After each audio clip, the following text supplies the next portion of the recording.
The air in Willow Creek carried a perpetual dampness, as if the town itself wept for secrets buried in its fog-draped hills. Clara Hensley, a 24-year-old graphic designer, had moved here 6 months ago, seeking solitude after a chaotic life in the city. Her small cabin, nestled at the edge of a pine forest, was meant to be a sanctuary, a place to rebuild, to sketch, to breathe. But lately, the quiet she craved felt more like a cage. Clara's life hadn't always been this way. She'd grown up imagining a future filled with vibrant colors, bustling art galleries, and a partner who understood her need for space. But reality had other plans. Her freelance work, while fulfilling, left her isolated, and her last relationship had unraveled in ways she hadn't anticipated. Now in Willow Creek, she was starting over. Or so she thought. It began with Ethan Coldwell, a charming barista at the town's only coffee shop, the Rusty Mug. Ethan was 26 with a disarming smile and a knack for remembering everyone's order. Clara met him on her third day in town, when she'd wandered into the shop, desperate for caffeine. He'd scrawled a doodle of a sunflower on her to-go cup, and they'd struck up a conversation about art. For a while, it felt like fate. Their relationship bloomed quickly. Ethan was attentive, texting her good morning with a photo of the sunrise, leaving handwritten notes on her windshield, and showing up with takeout when she was buried in deadlines. But the warmth of his attention soon turned stifling. He'd text her multiple times an hour, asking where she was, who she was with, what she was working on. If she didn't reply within minutes, her phone would buzz with a flood of messages. First curious, then accusatory, then apologetic. "I just care about you, Clara," he'd say, his voice soft but edged with something she couldn't name. "I need to know you're safe." Clara tried to brush it off. She told herself it was sweet, that he was just intense because he'd been hurt before. He'd mentioned an ex who'd cheated, a wound he wore like a badge. But the red flags piled up. He'd show up at her cabin unannounced, standing on her porch with a grin that didn't reach his eyes.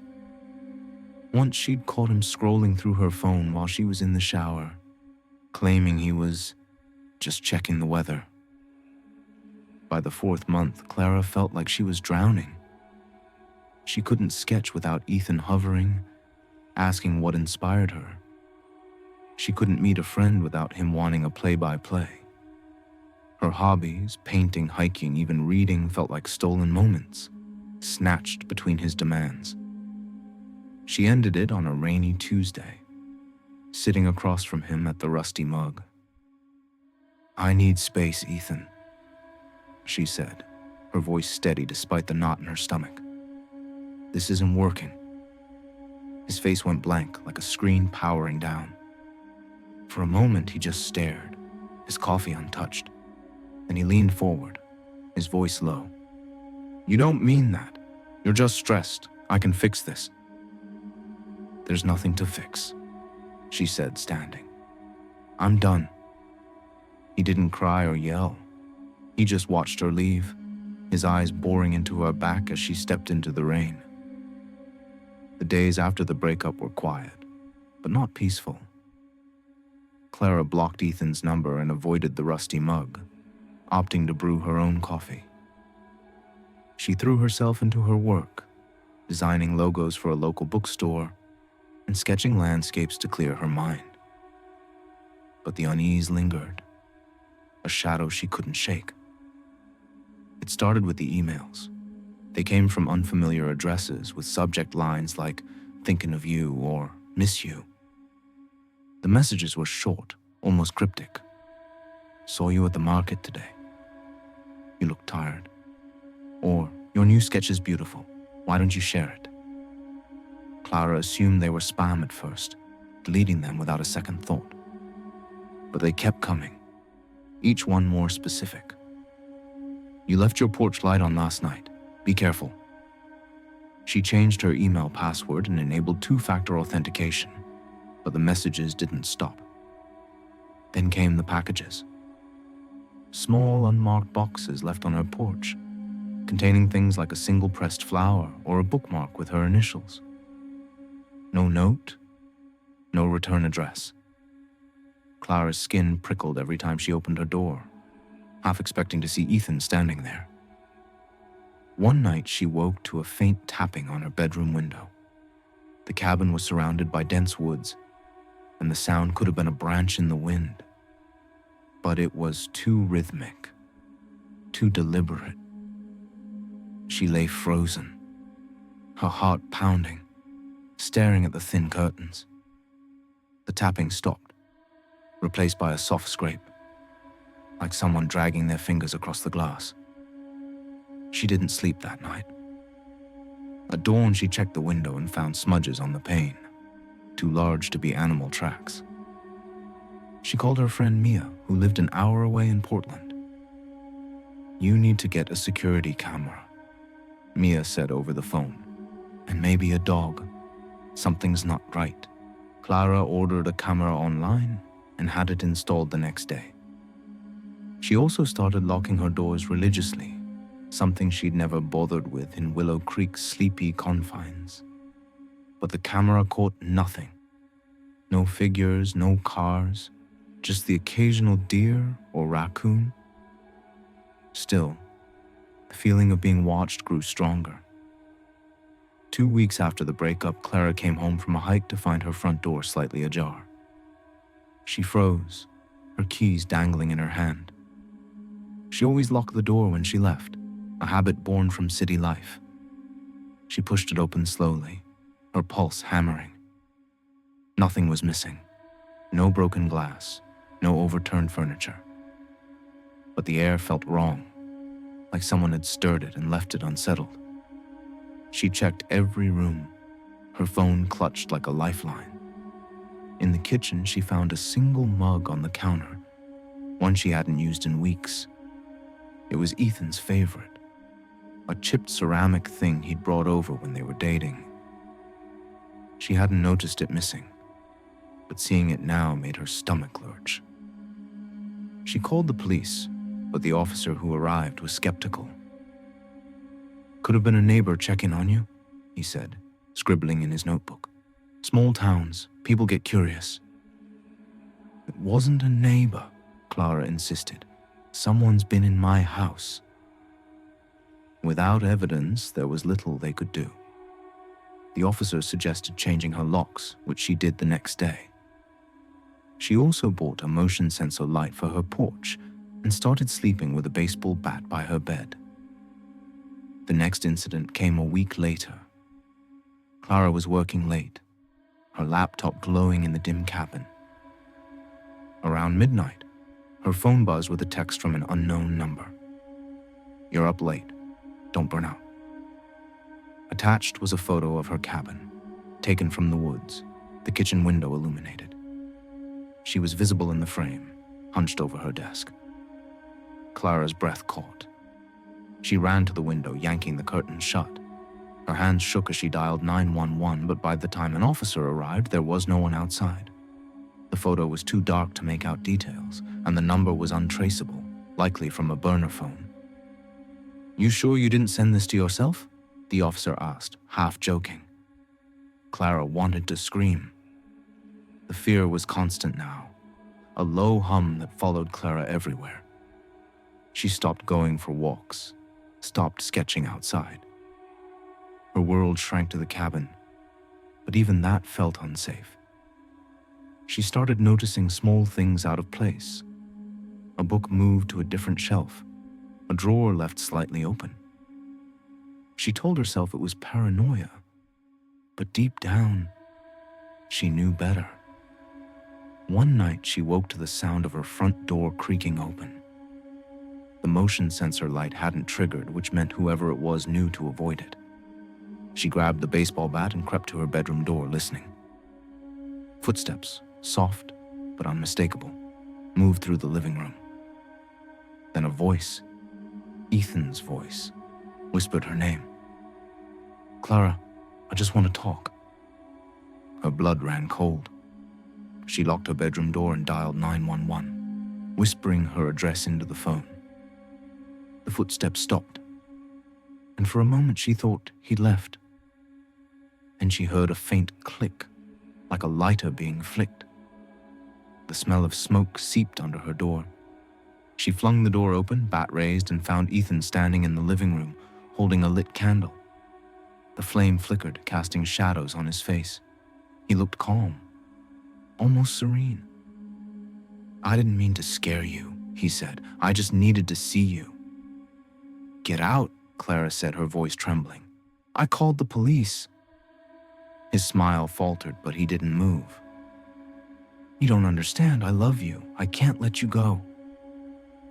The candle's flame grew brighter, and Clara realized he was holding it dangerously close to a stack of her sketchbooks. She lunged forward, knocking the candle from his hand. It hit the floor, the flame snuffing out. Ethan grabbed her wrist, his grip tight enough to bruise. "You're making this harder than it needs to be," he said, his voice low. Clara swung the bat, catching him in the shoulder. He stumbled back, releasing her, and she ran for the door. She made it to the porch before he caught up, tackling her to the ground. Her phone skittered across the woods, still connected to the 911 operator. "Help!" she screamed, clawing at the porch. Ethan's weight pinned her, his breath hot against her ear. "I'm not leaving you," he whispered. Headlights cut through the fog and a siren wailed in the distance. Ethan froze, then scrambled to his feet and ran into the woods. Clara lay there, gasping as the police car pulled up. The police found no trace of Ethan that night. They took Clara's statement, photographed the bruise on her wrist, and promised to look into it. But Willow Creek was small, and resources were limited. Clara didn't feel safe in the cabin anymore. She packed a bag and drove to Mia's place in Portland, staying on her couch for a week. The emails stopped, but the fear didn't. Clara started noticing cars lingering too long behind her, shadows moving in her peripheral vision. She installed an alarm system at Mia's suggestion and began therapy through an online platform, hoping to process the trauma. The therapist helped, but the nightmares persisted. Ethan's face, his voice, the flicker of that candle. She moved again, this time to a coastal town called Gray Harbor, 2 hours from Willow Creek. She rented a small apartment above a bakery, the smell of fresh bread, a small comfort. She changed her email, her phone number, her social media accounts. She went dark, telling only Mia and her parents where she was. For months, it worked. Clara started painting again, capturing the moody grays of the ocean. She made tentative friends with the bakery owner, Lena, who'd slip her free scones. She felt like she was rebuilding, piece by piece. Then came the postcard. It arrived in her mailbox, no stamp, just her name in neat, familiar handwriting. The image was a generic beach scene, but the message on the back made her heart stop. "You look happier by the sea, I'm glad." Clara's hands shook as she read it. She checked the security footage from the apartment building, but the camera was too grainy to catch anything useful. She called the police, who added the postcard to her file but warned her there wasn't much they could do without proof Ethan had sent it. Clara refused to run again. She was tired of hiding, tired of looking over her shoulder. She bought a German Shepherd named Titan, a massive dog with a bark that echoed through the building. She started self-defense classes, learning to throw a punch, to break a hold. She carried pepper spray and kept a knife in her bedside drawer. One foggy night, as she walked Titan along the beach, she heard footsteps behind her. The fog was thick, swallowing the streetlights, but she could make out a figure in the distance. She tightened her grip on Titan's leash and quickened her pace. The footsteps matched hers, never closing the gap but never falling back. She turned into an alley, hoping to lose them, but the footsteps followed. Titan growled, his hackles raised. Clara spun around, pepper spray in hand, and shouted, "Who's there?" No answer. Just the crunch of gravel under boots. She backed away, Titan barking furiously, and the figure emerged from the fog. It was Ethan, his face gaunt, his eyes hollow. "I just want to talk," he said, raising his hands. "I'm not here to hurt you." Clara's voice was steel. "You need to leave, now." "I can't," he said, stepping closer. "You're everything to me." Titan lunged, snapping at Ethan's leg. He stumbled back, cursing, and Clara sprayed the pepper spray, catching him in the face. He screamed, clawing at his eyes, and she ran, Titan at her side. She didn't stop until she reached the bakery, locking the door behind her. The police arrested Ethan that night, charging him with stalking and attempted assault. They found a notebook in his car, filled with sketches of Clara's daily routine, her walks with Titan, her trips to the grocery store, even the time she turned off her bedroom light. He'd been living in a van, parked just outside Gray Harbor, watching her for weeks. Ethan's trial was swift. Clara testified, her voice steady despite the weight of his stare from across the courtroom. He was sentenced to 3 years, with a restraining order barring him from contacting her. It wasn't enough, but it was something. Clara stayed in Gray Harbor, refusing to let Ethan take her home from her. She adopted another dog, a scrappy mutt named Luna, and kept painting.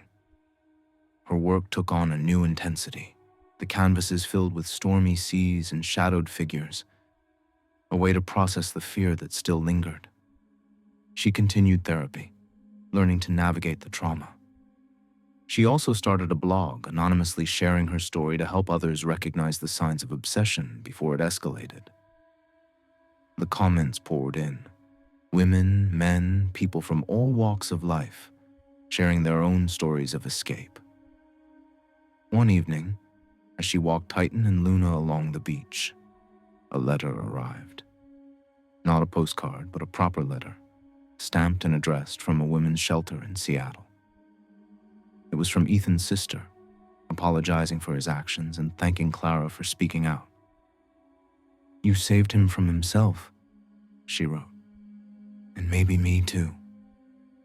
Clara tucked the letter into her pocket, the weight of it lighter than she'd expected. The fog was lifting, and for the first time in years she felt the promise of peace.